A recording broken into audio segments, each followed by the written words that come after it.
माँ काजल लगा के खाए बीरा पान आँखी माँ काजल लगा के तुरी गाड़ी चढ़े जबलपुर रे उतर सहे डोर करे बाजार कुटमा के खाए बीरा पान आँखी माँ काजल लगा के तुरी गाड़ी चढ़े कटनी मारे उतर सहे डोर करे बाजार कुटमा के खाए बीरा पान आँखी माँ काजल लगा के।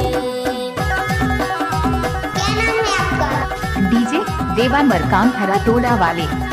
अब तो ये नाम है। अच्छा क्या?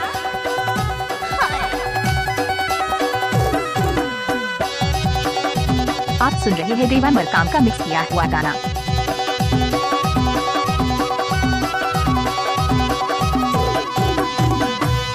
कच्चा डूमर झनखई है भैया नहीं तो पेट का दही करारी हो और करिया डौकी झन रक्षा भैया नहीं तो रात में दही गारी हो। अरे अरे अरे कच्चा डूमर झनखई है भैया नहीं तो पेट का दही करारी हो और करिया डौकी झन रक्षा भैया नहीं तो रात में दही गारी हो। तुरी गाड़ी चढ़े जबलपुर रे उतर सहे डोर करे बाजार कुटमा के खाए बीरा पान आँखी माँ काजल लगा के तुरी गाड़ी चढ़े कटनी मारे उतर सहे डोर करे बाजार कुटमा के खाए बीरा पान आँखी माँ काजल लगा के। डीजे देवा मरकाम हरा टोला वाले।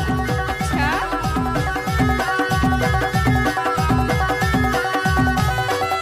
अरे जा जा क्या तो कौन दूल्हा है वो? ताजा है रे आजे लाख तोड़ के आई? कुछ भी बोलते हो।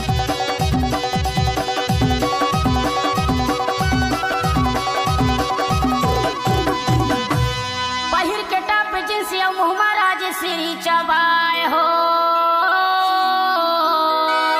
और होली तिहार में भैया के सारी बॉर्डरी में रंग लगाए हो। अरे अरे अरे अरे पहिर के टप जींस या मुहमा राज श्री चबाए हो और होली तिहार में भैया के सारी बॉर्डरी में रंग लगाए हो।